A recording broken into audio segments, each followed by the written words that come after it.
बच्चे खेल रहे थे। तो ध्रुव खेलते खेलते पहुंचे तो बच्चे क्या करते कि हाथ में पत्थर लेकर के पेड़ पर मार रहे थे। और बचपन की अवस्था, कोई कहता हमें अपने माँ की सौगंध, अब की बार फल नीचे गिर जाएगा। कोई कहता हमें अपने पिता की सौगंध, अब की बार फल नीचे गिर जाएगा। तो बच्चों की तरह से ध्रुव ने भी अपने पिता की सौगंध खाई कि हमें भी अपने पिता की सौगंध, फल नीचे गिर जाएगा। और जब पिता की सौगंध खाई तो जो बच्चे थे वो हंसने लगे।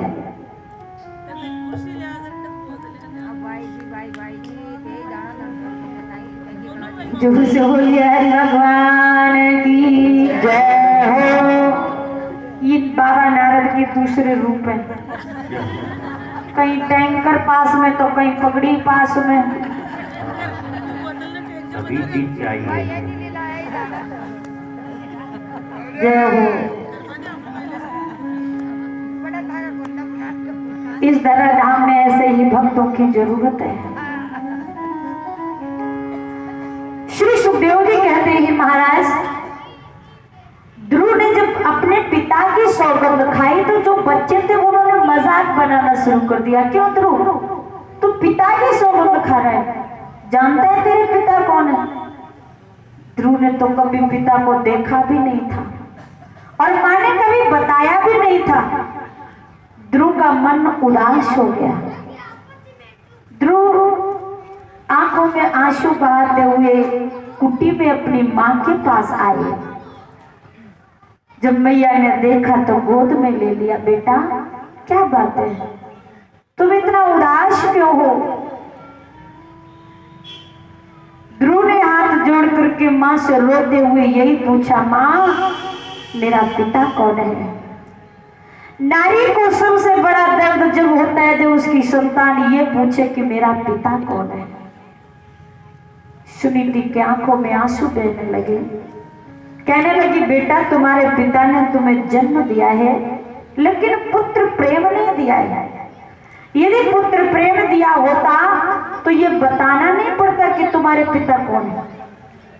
और यदि तुम जानना चाहते हो तो इस राज्य में जो राजा है, जो उत्तम के पिता हैं, वही तुम्हारे पिता हैं।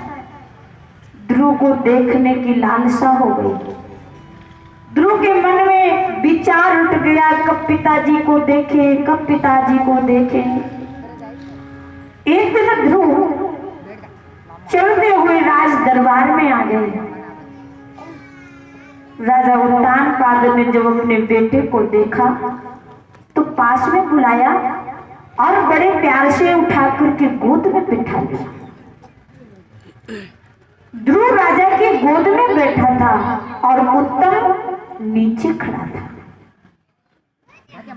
राजा की छोटी पत्नी ने देखा कि अरे हमारा बेटा नीचे खड़ा है और हमारी सौंप का बेटा गोद में बैठा है।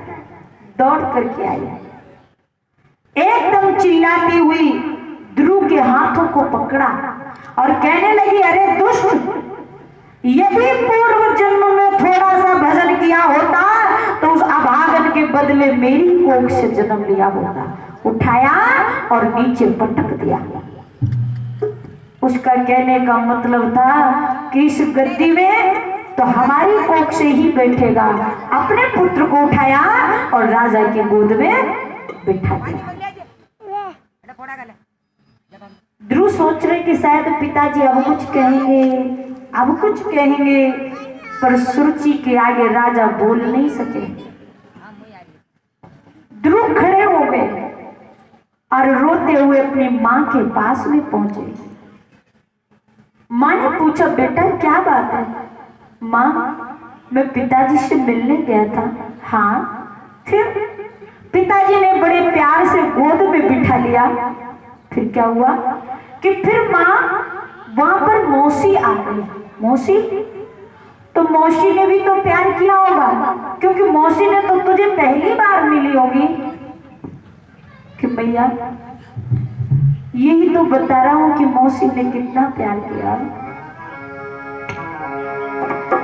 कि मौसी ने दी मुझको गाली हजार, गोद के नीचे दिए पटका, क्या कोई न हमारा है संसार में, कोई न सहारा है संसार में, क्या कोई न हमारा है संसार में, क्या कोई न सहारा है संसार में। मौसी ने दी मुझको गाली हजार, गोदी के नीचे दिए पटका, कोई न हमारा है संसार में,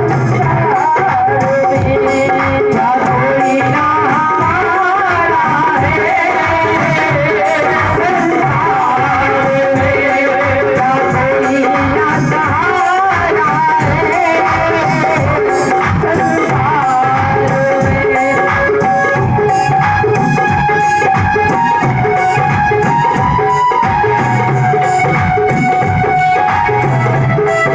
है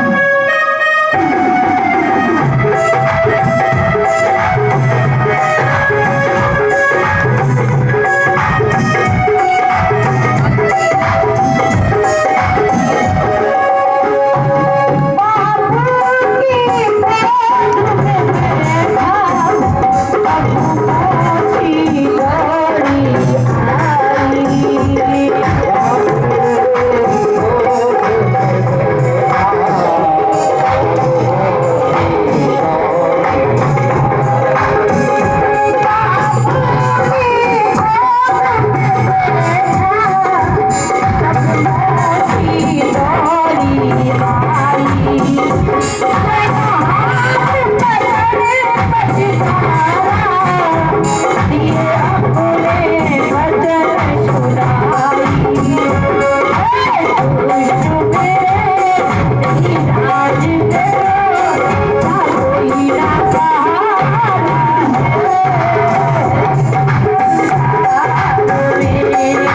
कोई न सहारा है संसार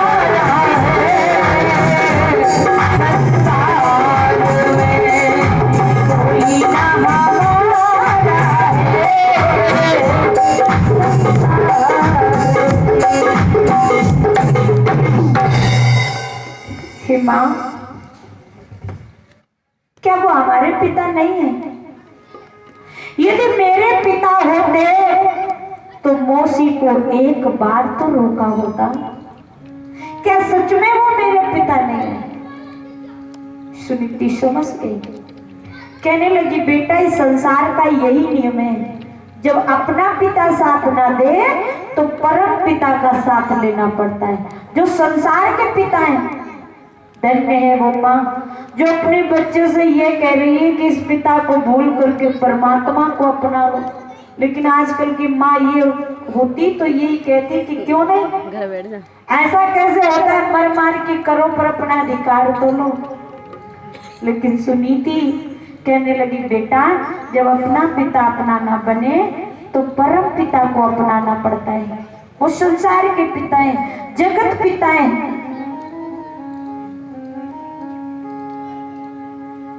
उस समय बचपन की अवस्था थी तो ध्रुव ने पूछा माँ तो वो क्या जगत पिता हमारे पिता भी बन जाएंगे? हाँ बेटा, यदि तुम उनसे अपना रिश्ता जोड़ोगे और उनसे प्रेम करोगे तो वो जरूर तुम्हारे बन जाएंगे। तो ठीक है, भोजन ना दे, कपड़े ना दे, ना माँ दूध मलाई दे, जिस तरह से मुझको ज्ञान बताया अब जाने की तू विदाई दे। मुझे कुछ और नहीं चाहिए, अब मुझे जाने की आज्ञा दे दो। माँ ने कहा बेटा वो परमात्मा कहीं खोजने से नहीं मिलते हैं, कहीं भटकने से नहीं मिलते हैं, वो तो केवल निरंतर प्रेम करने से मिलते हैं। लेकिन ध्रुव ने नहीं माना। माँ अब तो भोजन विश्राम जब भी होगा जब जगत पिता मिल जाएंगे। मेरा पैर पीछे को जब लौटेगा जब परमात्मा के हम हो जाएंगे। ध्रुव चल पड़े। जब ध्रुव जंगल की ओर परम पिता परमात्मा को अपना बनाने के लिए चल पड़े, इधर राजा ने सोचा कि हमारा बेटा जंगल में जा रहा है,